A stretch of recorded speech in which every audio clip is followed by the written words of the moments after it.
Today on the table I have the CT40 and the M&P Shield. You will see a price split. Well, the best I can gather for a price split is about $15. The car being about $15 more than the Shield. Now when we had actually purchased this, it was a $25 split. Now the reason I can't give you an accurate split is because 40s don't sell very well. And cars don't sell very well. So our distributor don't even carry a car in a 40 cal anymore. Now I'm going to do my best to piece together this comparison as best as possible, because we don't have any 40 Shields because the frequency of them selling is so low, and we don't have any 9mm cars because the frequency of a car selling is pretty low. As a matter of fact, this 40 caliber car has been in here for so long, it's item number 200. That's an incredibly long time ago when this came in. Now when the calibers change, like with your Shield, the 40 and the 9 is the same. And then the Shield gets a little bit bigger when you go to 45, and it drastically changes when you go to 380. Every single caliber has a different size. But because the Shield 9 and 40 are incredibly similar, just some differences in weight and capacity, I'm just going to compare the Shield 9 2.0 against the car 40. So, after the price split, what are we looking at here? The car 40 is a shorter firearm. It's also not as tall, even without the magazine in it. Now, you do pay for that in capacity. The car you're looking at 5+1, I believe. If not, I'll annotate that in. In the Shield, you're looking at two different capacities. You got 8+1 with your extended magazine, which gives you a full grip. And it also comes with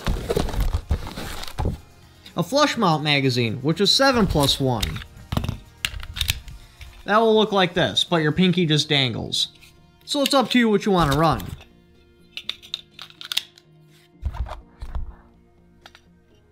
The car is a fatter firearm, but it's mostly because of this nasty lever right there.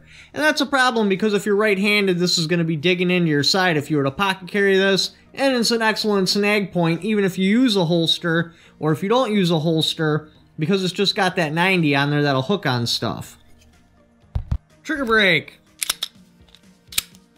The Shield. I do get movement in the front sight. Trigger's like but it is a nice short trigger. This is your reset. Reset's kind of long, but you could make some pretty fast shots with that. Car.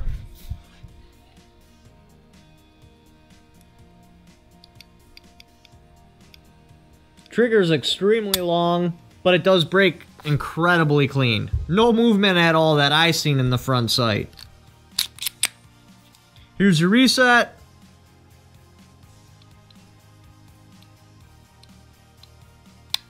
Also very long. A lot of travel in the car, but the actual break of the trigger, nice and clean. Slow, precise shots, I will definitely do better with the car over the Shield. Faster shots, I'll probably do better with the Shield because my trigger finger just isn't moving that much. The car, the texturing, it's terrible. They do make these with carbon fiber bodies now. I haven't had a chance to hold one, so I don't know if I'd like it more. But it really reminds me of like Glock texturing when somebody would do it with a soldering iron. Your Shield, nice texture. It's like straight skateboard tape. Like that a lot. Now your Shield 2.0, and I even believe the original one, this base plate can move. Don't take that off and throw it away. Because when your slide's locked open, if you get real aggressive with inserting the magazine without having something to firmly stop it, you can bend your ejector. That is a problem. Controls, the car, sometimes the last round hold open works, sometimes it doesn't. It's kind of hit or miss. But anyway, slide release, very doable. Mag release,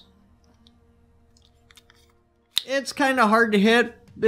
I'm actually hitting it right now, but the magazine gets kind of sticky unless you push it really far. So it is something to be aware of. Not really that big of a problem. Shield.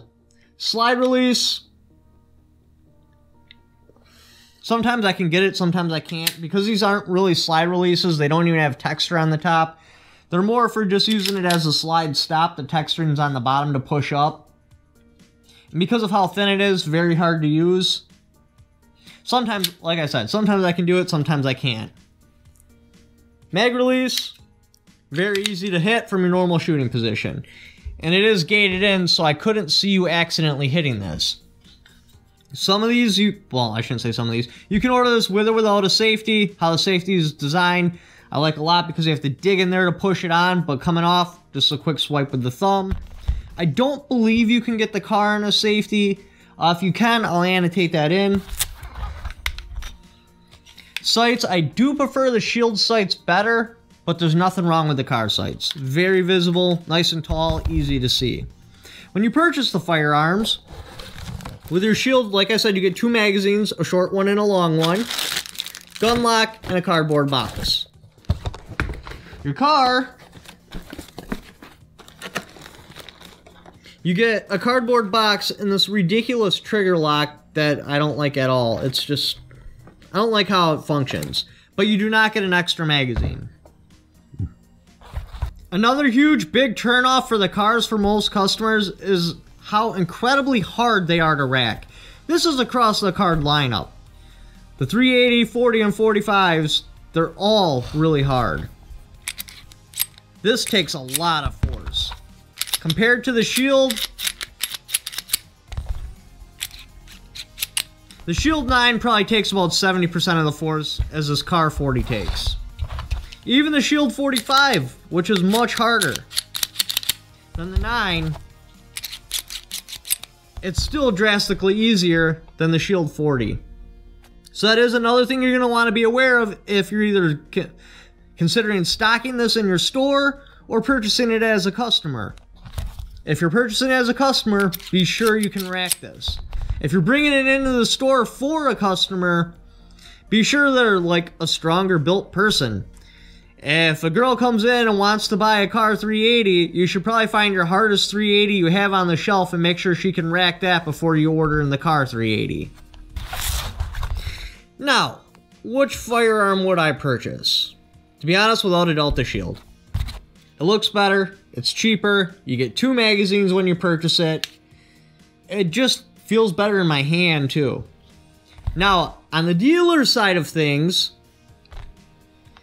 I strongly recommend avoiding all the cards except for the 380. That one did okay. Still slow on the sales, but it did sell.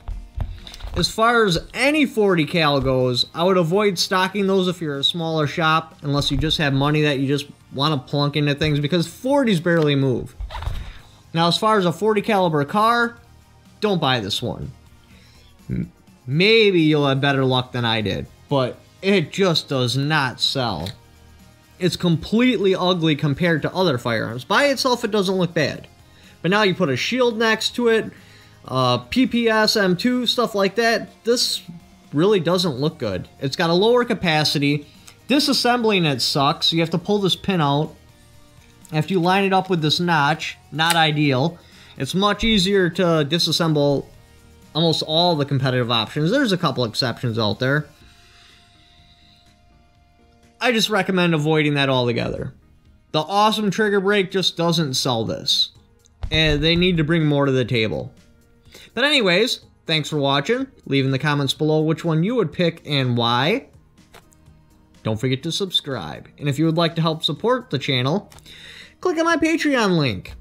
It would be pretty cool of you.